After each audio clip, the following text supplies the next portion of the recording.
앞에 가서 자신의 인생을 고백을 이렇게 했습니다. 내가 나그네 인생길을 살았는데 내가 130년 세월을 살았지만 험악한 세월을 보냈다, 이렇게 고백했습니다. 왜 이 야곱은 자기 인생 130년 동안 험악한 세월을 보냈다고 고백했을까요? 자기 인생을 되돌아보니까 자기는 움켜쥐고 사는 인생이었습니다. 야곱이 고백한처럼 우리도 마찬가지예요. 인생은 나그네길이라고 말하잖아요. 어떤 가수가 말한 것처럼 인생은 나그네길 때문에 빈손 들고 왔기 때문에 빈손 들고 가는 것이 정한 이치라는 겁니다. 그럼에도 불구하고 우리는 인생은 나그네길이라고 생각하지 않습니다. 그래서 많은 사람들은 자기 삶을 살아가면서 욕심과 탐욕으로 가득 차서 야곱처럼 움켜쥐고 살라고만 생각하고 사는 것이 우리의 삶의 모습입니다. 그러나 하나님은 끊임없이 우리 인생 가운데, 삶 가운데 개입하셔서 하실 말씀이 뭐냐면 내려놓으라는 겁니다. 움켜쥐고 살지 말고 내려놓으라는 겁니다. 예수님이 땅에 오셔서 우리에게 말씀하잖아요. 수고하고 무거운 짐자들아 다 내게 오라. 내가 너를 쉬게 할 것이다. 분명히 내려놓아야 된다는 거죠. 근데 사람들은 내려놓지 아니하고 움켜집니다.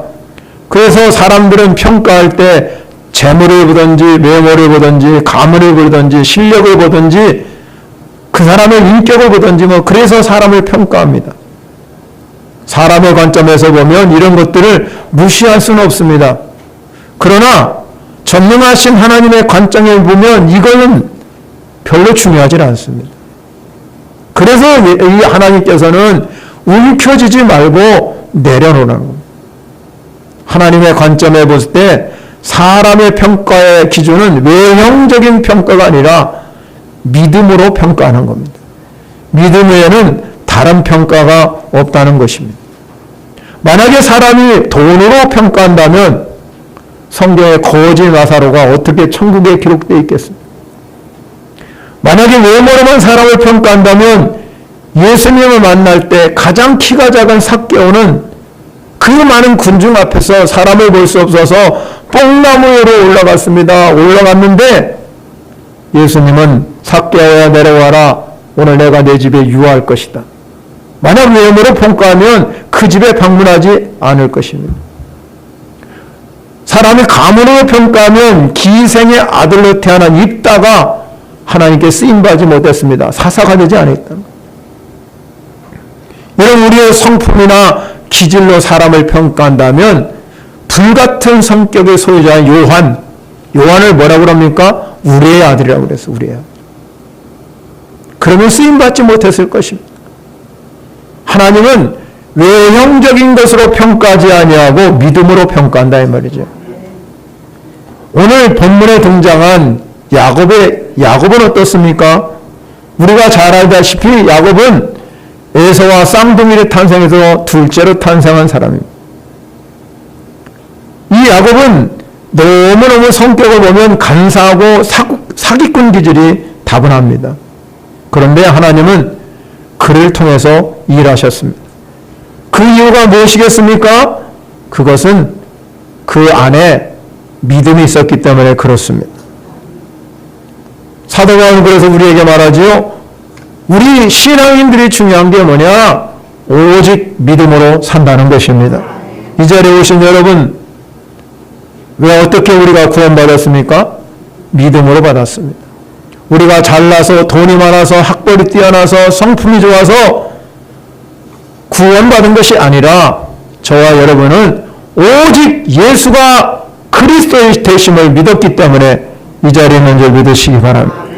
그렇기 때문에 우리 그리스도인들 이 세상에 살아가면서 내가 가지고 있는 것을 무언가 움켜쥐고 자랑하며 드러내며 사는 존재가 아니라 나를 통해서 예수 그리스도 그분이 나타나서 믿음으로 보여지다 된다 이 말입니다. 그래서 주님은 언제나 우리의 믿음을 보시고 믿음으로 여러분을 평가하는 겁니다. 그래서 히브리 기자가 말하지 않아요? 믿음이 없이는 하나님을 기쁘시게 못하나니. 오늘 이 자리에 오신 여러분에게도 하나님이 똑같은 질문을 하십니다. 여러분은 주님을 기쁘게 하시는 믿음이 있습니까? 진정으로 여러분에게 믿음이 있다면, 우리는 히브리서 11장을 믿음장이라고 합니다. 믿음장이라고. 그런데 1장 1절에 한마디로 핵심, 믿음이 뭐냐? 그렇게 정리를 했어요. 그게 뭐냐면, 믿음은 바라는 것들의 실상이요, 보이지 않는 것들의 증거다 그랬어요. 그러면 바라는 것들의 실상이라, 실상이라는 뜻은 뭐냐면 기초가 되다, 발판이 되다, 확신이 서다. 믿음은 내가 바라볼 때 그 바라보는 것에 대한 확신이 있어야 된다. 그게 믿음이에요. 그러면 증거는 뭡니까? 보이지 않는 증거다. 우리 눈에 보이지 않습니다.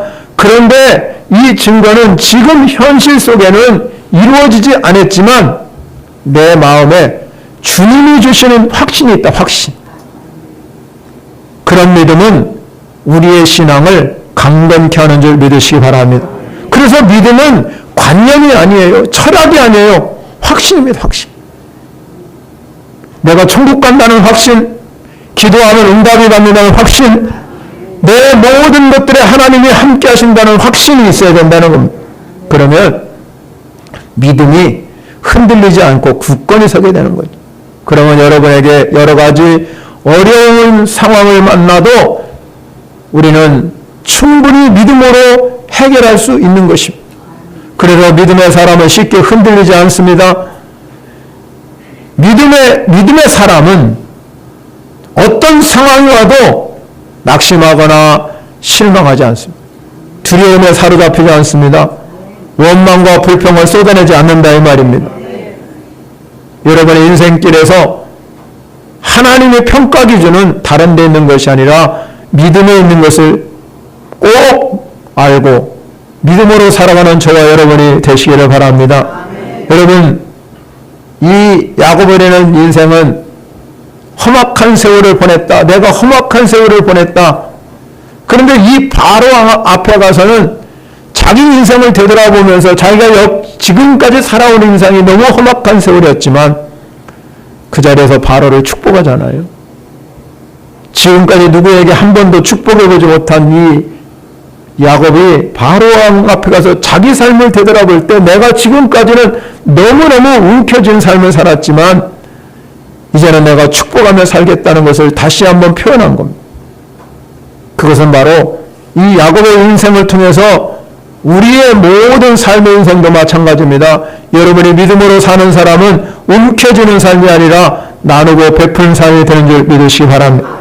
그러면 오늘 본문을 통해서 우리가 이 야곱의 인생을 바라보면서 우리가 몇 가지 살펴볼 것이 있습니다. 근데 이 야곱이 그렇게 살아갔음에도 불구하고 처음에는 믿음 대신에 자기의 꾀를 택했습니다. 오늘 본문의 내용은 이렇습니다. 야곱이 형 에서를 속이고 저 하라님 밧담아람으로 도망가서 20년 동안을 거기 살았어요. 그러다가 여러분 이제 20년 만에 다시 고향 땅으로 오게 됩니다. 그는 갈 때는 빈손으로 쫓겨나듯 도망가는 신사가 되었지만 돌아올 때는 하나님이 함께 해주셔서 큰 부자가 되었습니다. 아내 2명에다가 그 아내 2명의 이 노비와 11명의 자녀를 다 데리고 수많은 가축을 끌고 돌아왔습니다. 그런데 문제가 있습니다. 문제가 자기가 20년 동안 저 밧담아람에 살 수밖에 없었던 이유는 형 에서 때문에 그렇잖아요. 이 야곱은 형 에서를 속여가지고 팥죽한 그릇에 장자권도 뺏고 아버지 이삭을 속여가지고 축복권도 다 뺏어요. 그러니까 이 에서가 자기 고난을 야곱이 다 뺏어가니까 야곱을 죽이려고 했기 때문에 야곱은 어쩔 수 없이 자기 고향에서 살지 못하고 도망자 신세가 되어서 20년 동안을 이렇게 밧담아람에서 살았습니다. 그리고 나서 다시 고향 땅으로 돌아오는 이 순간에 이 내 고향을 기쁜 마음으로 돌아와야 되는데 그렇지 않았어요. 7절 말씀에 보면 그 심정을 잘 표현하고 있습니다. 7절에 뭐라고 하냐면 야곱이 심히 두렵고 답답하여 라고 기록하고 있습니다. 여러분, 야곱이 이렇게 심히 두렵고 답답한 이유는 형 에서가 6절에 보니까는 야곱을 만나려고 여러분 이 에서가 400명을 거느리고 이 야곱에게 찾아오는 거예요. 그러니 이 야곱은 에서의 마음이 20년 동안 한 번도 만나보지도 않았기 때문에 어떤 마음을 가지고 있는지 알 수가 없는 거예요. 이 400명을 데리고 와서 내가 20년 동안 모아놓은 재산 그리고 자녀들 자칫 잘못하게 되면 전 재산도 다 뺏길지도 모르고 온 가족이 다 몰살당할 수밖에 없는 그런 절체절명의 위기 상황에 처할 수도 있다는 것이지. 근데 여러분, 이런 현실 상황 가운데도 야곱은 문제 해결을 어떻게 하냐면 모든 것은 자기 생각대로 자기 원하는 방법으로 해결해 가요. 그래서 32장 3절에 보면 야곱이 세일 땅의 에돔들에 있는 형 에서게로 자기보다 앞서서 누구를 보내냐면 사자들을 보내요. 사자. 먼저 종들을 보낸단 말이죠. 이 야곱이 먼저 종들을 보내는 이유는 뭐냐면 에서의 마음이 어떤가 마음을 떠보기 위해서 종들을 먼저 보내서 상황을 알아보는 거잖아요. 그리고 에서의 마음이 어떡하든지 간에 그 마음을 좀 돌이켜보려고 자기가 가지고 있는 이 꾀를 발휘하는 겁니다. 그래서 이렇게 4절에 가면 뭐라고 표현하면 에서는 주라고 표현하고 자기는 종이라고 표현합니다. 그래서 이 어떡하든지 간에 에서의 마음을 돌이켜보려고 자기가 자기 꾀를 발휘하는 거예요. 특별히 5절 하반절에 가면 이들에게 사자들을 보내가지고 뭐라고 말하면 내 주께 알리고 내 주께 은혜 받기를 원하옵니다 하라, 그렇게 하라고 하는 거죠. 에서가 여러분, 당신은 주인이고 나는 종입니다. 그리고 어떻게 하든지 간에 에서의 환심을 사기 위해서 내가 저 밧다라마에서 20년 동안 내가 소, 나귀, 양떼, 노비 많이 있다는 것을 은근히 또 이 에서에게 자랑을 합니다. 근데 여러분, 그렇다고 해서 심히 두렵고 답답한 마음이 풀리질 않는 거예요. 그래서 그는 다시 계략을 짜내는데 7절에 보면 하반절에 가면 자기와 함께한 동행자와 양과 소와 낙태를 두 때로 나누었습니다. 두 때로 나눌 수밖에 없는 이유. 사자를 먼저 보냈음에도 불구하고 거기에서 여러분 해결책이 나오지 않으니까 이 마음이 너무 두렵고 답답한 거예요. 그러니까 또다시 전략을 짜지요. 그거를 두 때로 나눕니다. 두 때로 나눈 이유는 뭐냐면 8절에 말합니다. 이르되 에서가 와서 한 때를 치면 남은 한 때는 피하리라.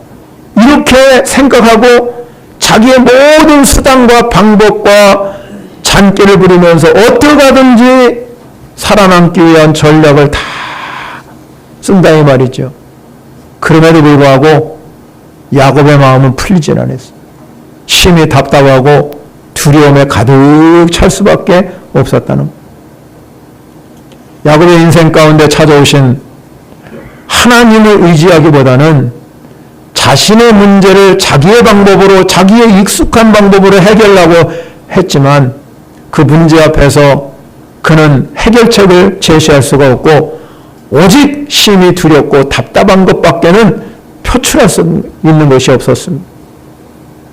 해결 방법이 없다는 거잖아요. 늘 마음이 불안하고 초조하고 두려움에 사로잡혀. 야곱은 자신이 그렇게 해결하려고 그랬지만 이 해결할 방법이 없으니까 자기가 다시 한번 생각해 본 거예요. 아, 내가 지난 날을 되돌이켜볼 때 20년 전으로 되돌아갈 때 내가 저 밧다마람으로 가기 전에 베델에서 하나님을 만났잖아요. 하나님을 만나서 내가 20년 동안 하나님이 함께 하셔서 이렇게 살아서 돌아왔는데 내가 할 수 있는 일은 내가 가지고 있는 방법으로 문제를 해결하는 것이 아니라 하나님께 기도해야 되겠다. 그래서 야곱은 다시 하나님을 찾습니다. 오늘 9절에 가면 야곱이 또 이르되 내 조부 아브라함의 하나님 내 아버지 이삭의 하나님 여호와여 주께서 전에 내게 명하기를 내 고향과 내 족속에게로 돌아가라 내가 내게 은혜를 베푸리라 하셨나이다. 자기가 되돌아볼 때 베델에서 만난 그 하나님은 20년 동안 자기가 바다마람을 살아가면서 내가 온갖 노력과 수고와 움켜쥐는 삶을 살아가는 것이 아니라 모든 것이 하나님의 은혜였다는 것. 그러니까 여러분 이 야곱이 깨달은 게 뭐냐면 내 방법으로 내 어떤 것을 해결하려고 아무리 애써도 되지 않더라 이 말입니다. 그런데 하나님께 베델에서 만난 그 하나님이 20년 동안 살아온 내 모든 것은 하나님의 은혜였구나. 그리고 되돌아본 거지요. 그리고 나서 10절에서 이렇게 말하면 나는 주께서 주의 종에게 베푸신 모든 은총과 모든 진실하심을 조금도 감당할 수 없사오니 내가 내 지팡이만 가지고 이 요단을 건너갔으나 지금은 두 때를 이뤘느니라.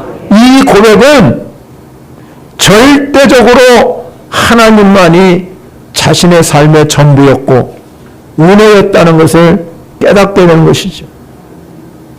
그래서 여러분 우리의 삶의 중심에는 여러분 하나님이 계신 걸 믿으시기 바랍니다. 지금까지 여러분이 살아온 것도 은혜요 여러분이 모든 것들을 행한 것도 은혜인 걸 믿으시기 바랍니다. 그래서 우리는 하나님께 기도하는 겁니다. 하나님께 기도할 때 하나님의 역사는 이루어지는 줄 믿으시기 바랍니다. 이 야곱은 자기의 꾀를 통해서 사자를 앞서 보내고 그리고 두 때로 이 양떼를 나누고 그런 여러 가지 전략을 써봤지만 마음이 풀리질 않는 거예요. 마음이 두렵고 답답한 마음은 계속 지내요. 그래서 하나님께 지금까지 자기가 살아온 것이 하나님의 은혜 여건을 간구하고 난 후에 11절에서 이렇게 고백합니다. 11절에 한번 큰 소리를 읽어보겠습니다. 시작. 내가 주께 간구하오니 내 형의 손에서 에서의 손에서 나를 건져내시옵소서. 내가 그를 두려워함은 그가 와서 나와 내 제자를 칠까 겁이 나기 때문이다. 아멘. 자신의 두렵고 답답한 마음을 하나님께 쏟아내는 거죠. 야곱은 자기 인생은 하나님의 주인임을 고백하는 순간입니다. 여러분 이 야곱이 하나님께 간구합니다. 내 형 손에서 에서의 손에서 나를 건져내시옵소서. 내가 아무리 사자를 앞서 보내고 두 때로 나누어도 거기에는 내 방법밖에 없지 하나님은 안 계십니다. 그러니 하나님께 기도하오니 에서의 손에서 나를 건져내요. 내가 그를 두려워하면 그가 와서 나와 내 처자를 칠까 겁이 나기 때문이다. 해결해 주실 분은 하나님밖에 없다. 그러면 하나님께서 나타나서 12절에 응답해 주십니다. 12절 큰 소리로 하면 시작. 주께서 말씀하시기를 내가 반드시 내게 은혜를 베풀어 무엇이로 바다에 셀 수 없는 모래와 같이 많게 하리라 하셨나이다. 아멘. 그 약속의 말씀이 주께서 말씀하셨다. 근데 여러분 야곱이 이렇게 하나님으로부터 응답 받았음에도 불구하고 이 야곱은 여전히 자기 생각에서 벗어나지 잘 들으셔야 됩니다. 우리가 하나님께 나와서 예배하고 기도하고 응답받고 하나님의 약속을 받고 그럼에도 불구하고 끊임없이 우리는 내 생각으로 되돌아갈 때가 너무나 많아요. 내 전략으로, 내 집약으로, 내 계획으로, 내 생각으로 뭘 해결해 보려고 하는 경우가 너무 많습니다. 역시 마찬가지로 이 11절과 12절에서 야곱에게 응답해 주신 것이 얼마나 큽니까? 주께서 말씀하셨다 이 말이에요. 그러면 아멘 하셔야잖아요. 순종해야잖아요. 그런데 그렇게 안 했어요. 우리가 읽지 않았지만 13절에 이렇게 하면 야곱이 거기서 밤을 지내고, 거기서 밤을 지냈습니다. 하나님을 만난 그 자리에서 밤을. 그리고 그 소유 중에서 형 에서로에서 뭐를 택해요? 예물을 택. 여러분, 이 예물을 택해가지고 암 염소가 200마리요, 수여서가 20이요, 암양 200이요, 수양 20, 전나는 낙타가 30, 그 새끼요, 암소가 40이요, 황소가 10이요, 암나귀가 20이요, 그 새끼가 나귀가 10이. 그거를 다 선물로 에서의 향을 어떻게 하든지 간에 마음을 돌이키기 위해서. 또다시 이 야곱은 하나님 앞에 응답받았음에도 불구하고 자기의 익숙한 세상적인 방법을 택하는 거예요. 우리가 그럴 때가 너무나 많아요. 우리가 기도했는데 하나님 말씀하시잖아요. 응답하시잖아요. 그런데 현실 상황은 아직 해결되지 않았기 때문에, 하나님 내가 응답했으면 지금 바로 해결해 주시면 너무나 좋은데 아직까지 해결되지 않았기 때문에, 이 야곱도 마찬가지입니다. 지금 당장 하나님 말씀하셔서 내가 만든 내게 은혜를 베풀고 너를 통해서 하나님께서 약속하신 대로 내 후손이 모래와 같이 많게 할 거라고 약속했지만 지금 현실 상황은 그렇지 않잖아요. 금방 여러분 그 에서가 400명의 건이 권사는 다 그냥 하나님이 보냈다든지 뭘 막아줬잖아요. 눈에 보이는 게 없어요. 그 야곱은 밤을 지내고 나서 또 인생을 해결하는 방법을 자기 방법을 해결하는 거예요. 우리가 그럴 때가 너무나 많다. 기도 따로, 삶 따로, 믿음 따로, 생활 따로. 모든 게 이중적으로 살기 때문에 문제가 해결되지 않는 거예요. 여러분, 우리의 삶은 믿음으로 다시 시작하셔야 됩니다. 여러분의 인생을 여러분의 생각대로, 여러분의 익숙한 방법으로, 여러분의 삶의 방법으로 해결하면 해결 안 돼요. 여러분, 가정 문제가 해결됩니까? 직장 문제가 해결됩니까? 결혼 문제가 해결됩니까? 하나님의 방법으로 해결해야 문제가 풀려요. 하나님의 방법. 그럼 보세요. 자, 야곱이 이렇게까지 하나님이 응답했음에도 불구하고 자기 방법을 해결하려고 아무리 해결해도 해결이 되지 않는 거예요. 근데 여러분, 하나님은 이미 야곱의 인생길에서 함께 하셨다 이 말이에요. 그리고 야곱이 저 밧담 아람에서 내려올 때 먼저 하나님께서 그를 만나주셨어요. 자, 1절을 봅니다. 1절을 우리가 한번 큰 소리로 읽어보겠습니다. 시작. 야곱이 길을 가는데 하나님의 사자들이 그를 만난지라. 아멘. 야곱이 밧담하면서 이제 돌아오는 길에 누가 나타났느냐? 하나님의 사자들이 그를 만나게 해요. 야곱이 먼저 하나님을 봤어요. 그리고 야곱이 이렇게 고백했어요. 2절 다시 읽습니다. 시작. 야곱이 그들을 볼 때 이르기를 이는 하나님의 군대라고 그 땅 이름을 마하나임이라 하였더라. 아멘. 여러분, 이 야곱이 길을 가다가 하나님의 사자를 만났어요. 여기서 하나님의 사자는 천사를 의미합니다. 천사. 그리고 야곱은 이 하나님의 사자를 보고 뭐라고 이야기하냐면, 아, 이것은 하나님의 군대네. 하나님의 군대네. 그렇게 자기가 말했어. 그리고 그 땅 이름을 뭐라고 그랬냐면 마하나임이라고 불렀습니다. 히브리어 언어로 보면 하나님의 군대라는 뜻은 두 군대라는 뜻이에요. 두 군대라는. 자, 그러면 하나님의 군대가 두 군대로 나누어졌다는 얘기죠. 하나님의 군대는 수많은 이 천사들이 야곱과 함께 하는데, 야곱이 저 밧담 아람에서 돌아오면서 하나님의 군대가 그를 지켜줬다. 앞에서 한 군대, 뒤에서 한 군대. 그럼에도 불구하고 이 야곱은 하나님의 군대가 자기를 지켜줬음에도 불구하고, 하나님의 사자가 그를 만났음에도 불구하고 여전히 하나님을 의지하고 하나님의 뜻대로 간 것이 아니라 자기 생각으로 돌아간 겁니다. 자기께로 돌아간 겁니다. 그렇기 때문에 하나님께서 그러면 왜 이 하나님의 군대를 야곱에게 먼저 앞장서서 보냈겠습니까? 그 이유는 하나님이 이 야곱이 자기 형 에서를 만날 때 너무너무 두렵고 떨고 있기 때문에 하나님이 앞장서서 너 두려워하지 말라. 내가 너와 함께 할 것이다. 그러기 위해서 만나준 거 아니에요. 그런데 여전히 그러지 못했다는 이 야곱이 여러분 이제 자기가 돌아오는 길에 다시 한번 상기해 봤습니다. 그것이 뭡니까? 저 바담 아람으로 갈 때 하나님께서 베델의 언약을 베델의 언약은 도대체 뭘까? 천사들이 여러분 사다리에 오르락내리락 하면서 그 위에서 분명히 하나님께서 말씀하신 베델의 언약이 딱 하나 있어요.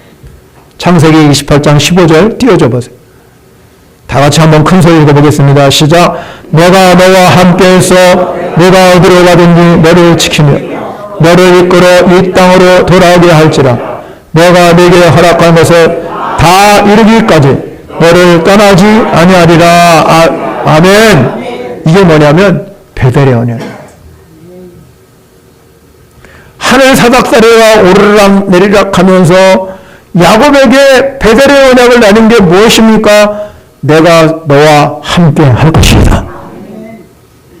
두려워 떠는 야곱을 향해서 내가 너를 지킬 것이고 너를 보호해 주실 것이다. 그러면 베델에서 만난 하나님, 그 베델의 언약에 다시 돌아올 때, 이 다시 돌아올 때 하나님은 이미 야곱의 마음을 알았어요. 그 마음이 뭐예요? 심히 두렵고 답답한 마음.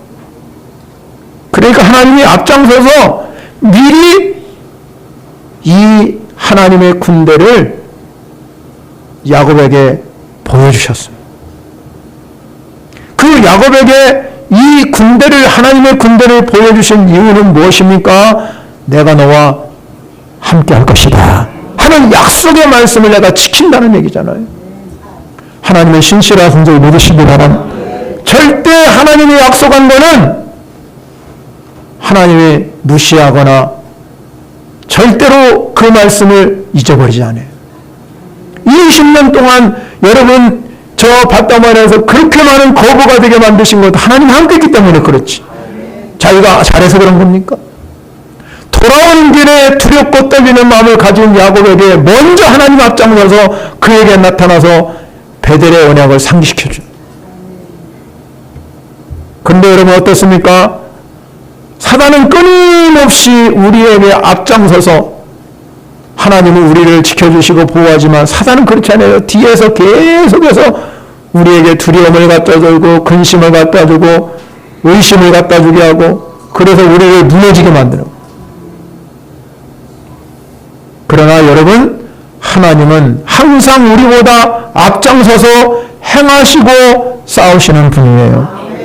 다윗이 블레셋 사람들을 물리칠 때 하나님이 기도할 때 뭐라고 하냐면 너 나가서 싸우라. 너 나가서 싸우라. 너보다 하나님이 앞서서 나가서 블레셋 사람 군대를 치리라 하신지라.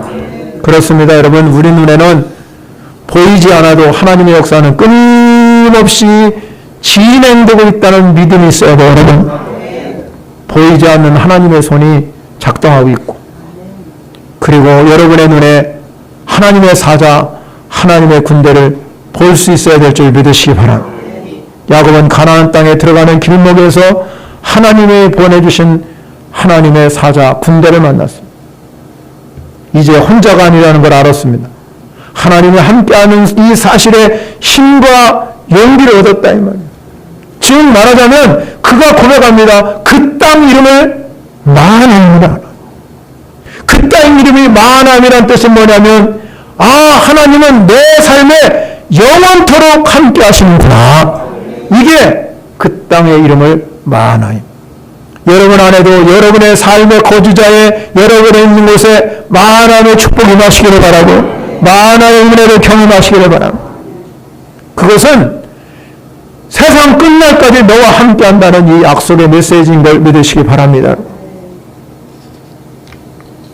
그런데 여러분, 이 야곱은 그렇게 하나님이 앞장서서 이 베델의 언약을 상식해 주시고 응답하셨음에도 불구하고 현실 상황에 딱 직면하니까 에서가 400명의 군대를 불의 포화를 거니려고 자기를 온다고 하니까 마음이 금방 변한 거예요.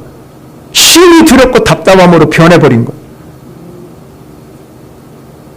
그러니까 여러분, 앞에서 하나님의 사자를 만나고 하나님의 군대를 만나서 불구하고 하나님이 해결해 주시겠지, 하나님이 분명히 역사하시겠지, 그렇게 생각하지 아니하고 이 두렵고 답답한 마음을 자기가 해결하려고, 익숙한 방법으로 해결하려고. 여러분, 우리 신앙생활에도 마찬가지입니다. 여러분, 우리가 기도도 하고 측량할 수 없는 은혜를 경험하고 예배를 드리면서 여러분 위로를 받고 용기를 얻었음에도 불구하고 여전히 내 익숙한 방법으로 살아갈 때가 너무나 많아요. 다시 변화해야 될 줄 믿으시기 바랍니다. 다시 시작해야 돼요. 너무나 내가 익숙함에 젖어 있기 때문에 말씀을 들어도 변화가 없어요, 여러분. 하나님이 나에게 말씀했음에도 불구하고 그거 버려버리잖아요. 여러분의 인생 가운데 찾아오신 하나님을 버려버리면 야곱처럼 우리 삶은 두려움과 답답한 뿐이에요. 문제 해결할 수 없어요. 어디 하나 봐도 문제가 해결될 것이 없습니다. 그러나 사람들은 눈앞에 보이는 문제만 보고 내가 어떻게 해결해 보려고 그러고 내가 어떻게 해보려고 그러고 하나님 보이지 않지. 그러나 하나님은 끊임없이 우리 인생의 갭에서 네가 움켜쥐고 사는 거 내려놓고 믿음의 방법으로 살아가거라. 그래. 하나님 우리에게도 마찬가지입니다. 앞장서서 마하나임을 축복을 허락해 주십니다. 하나님의 군대를 보내주시는 것. 여러분, 우리가 살아가는 삶의 현장에서 야곱처럼 우리가 이렇게 어려운 삶을 살아간다 할지라도 하나님은 절대로 여러분을 홀로 두지 않습니다. 늘 하나님이 함께해 주시고 지켜주시고 보호해 주시는 줄 믿으시기 바랍니다. 그러면서 우리가 살아가는 동안 사단은 끊임없이 나를 공격해 오고 나에게 시련을 갖다 주고 고난을 갖다 주고 힘든 것을 갖다 준다 할지라도 여러분 결코 혼자가 아닙니다. 하나님이 여러분을 지켜주시고 보호해 주시고 하늘의 천군 천사들을 보내주신 줄 믿으시기 바랍니다. 절대로 악한 세력이 여러분을 해치 못합니다. 정녕 하나님의 천군 천사들이 여러분을 통해서 일하시는 놀라운 기적을 경험하시기를 바랍니다. 예수님이 말씀하시죠. 세상 끝날까지 내가 너와 항상 함께하리라. 이 약속의 말씀을 붙들고 임마누엘 신앙으로 살아가는 우리가 되시기를 바랍니다. 그래서 사람은 삶의 방식이 중요해요. 삶은. 여러분의 방식으로 살면, 여러분이 외형적인 모습으로 살아가면 하나님 역사하지 않아요. 우리의 삶의 방식은 믿음으로 사는 것을 믿으시기 바랍니다. 성경에 하박국 선지자라는 구약 선지자가 있습니다. 그가 이렇게 말하고, 왜 악과 불의만 보고 계십니까? 왜 악인의 형통하고 의인은 고통을 받고 살아갑니까? 그렇게 하박국 선지자가 계속 하나님께 항변했습니다. 어떻게 악인은 형통한데 우리는 왜 고통만 당합니까? 그럴 때 하나님께서는 이 하박국 선지자에게 뭐라고 말씀했냐면, 의인은 그의 믿음으로 말미암아 살리라. 그래서 하나님의 사람은 이 세상을 살아가면서 이해가 되지 않아도 믿음으로 살아가야 됩니다. 하나님은 언제나 우리의 믿음을 보시고 믿음으로 사람을 평가합니다.